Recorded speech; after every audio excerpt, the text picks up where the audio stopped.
Oh, Matt, where the hell did you come from? How did you manage to write one of my favorite books of the year so far? I really don't understand. And now I'm going to have to tell my friends and family to read a book called Demonology and the Art of Pickling Demons. My mom goes to church, Matt.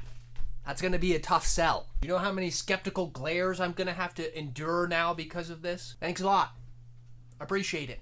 In all seriousness, this book was a wonderfully pleasant surprise. It's a book about a young master pickler who accidentally discovers the ability to capture demons within pickling fluid. Now, this is a big deal considering the people of this world are at war with the constant threat and presence of demons. But instead of announcing his discovery, Malamark Murphy decides to use his little pickled demon to help him become a full-fledged demonologist, which is basically a demon hunter or a demon fighter. So with that context in mind, let's dive into this indie review.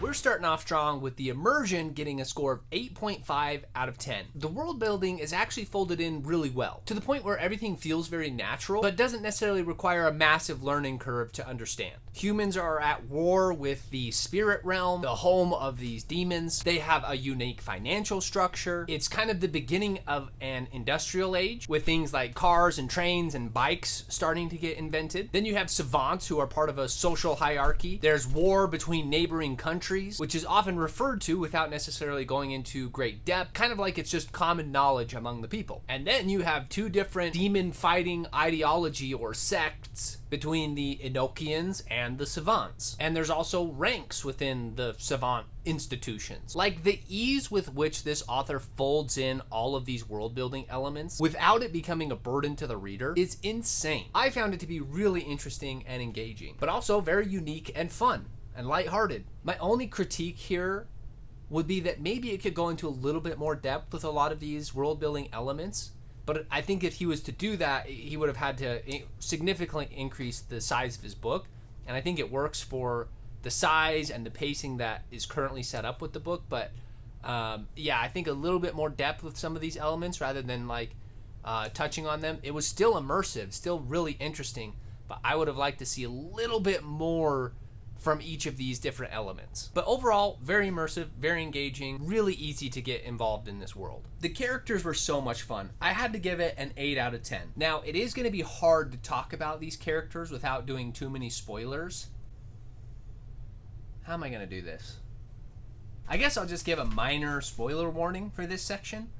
I'll try not to go into anything too spoilery, but figured I'd warn you just in case I let anything slip. My bases are covered. So I want to start off by saying I really loved the demons that Malamark ended up capturing. They have such distinct personalities, and they both conflict and complement each other so well. The group dynamics of this book are excellent. And if you've ever seen the anime Parasite, his relationship with the demons kind of reminded me like that sometimes, which I thought was great. I also thought that it was a more maybe creative twist if you like stories that have like dragon bonds type of things, type of narratives where they're connected, can speak telepathically to each other. If you like that type of thing, I think that kind of falls into that category. But whatever it is, I really liked the relationships that he developed between humans and demons. I would say that the characters are simple, but not necessarily shallow. Like, they aren't necessarily super complicated with their motivations or their personalities, but they still feel very fun and motivated and relatable. I do feel like there is some info dumping at times in the book, and also the dialogue sometimes is a little bit straightforward, a little bit on the nose. I honestly didn't mind it in the context of how this was written, but I could see some people potentially taking issue with it. I think my biggest personal complaint with the characters, though, is just the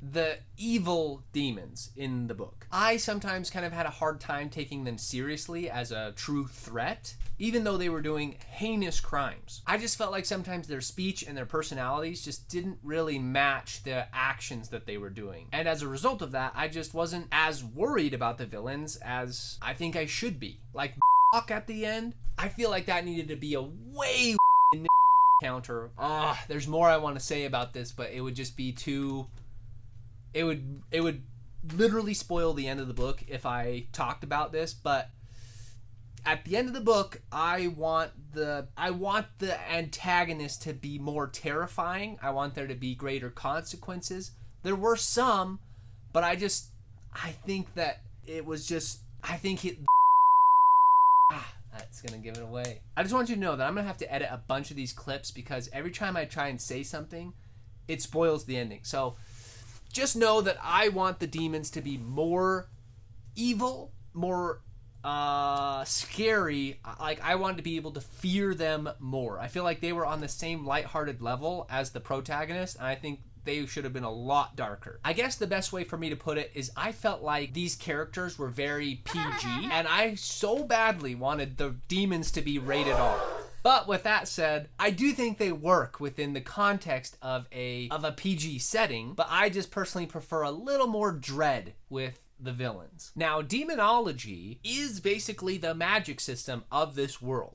So I gave it a 9 out of 10. So the first things first, you've got the Enochian Order, which is this ancient order that teaches people how to train their mind and bodies to resist demons naturally. And on the flip side of that, you've got savants who build tools to protect them from demon influence. Enochians can temper demons, which means building up a resistance to withstand possession. And savants use silver collars to prevent possession in the first place. And there's a lot more that goes into it, but that's just an initial idea of how this magic system works and how there's conflicting ideologies. Malamark Murphy introduces his own elements of magic to this story. And what I liked about this magic system is it felt like a very hard magic system that was also very easy to understand. But it also leaves room for new skills to be discovered, like demons that can make their presence invisible, or demons that can torture other demons with a scream. I just thought the magic and the structure of it all was just done really, really well. And that's why the infrastructure also gets a 9 out of 10 from me. The natural build and progression of the story is fantastic. This felt so well structured and seamless as Malamar develops his skills and opens his mind to new ideas and navigates all these challenges that come his way. Now, I selfishly want to see this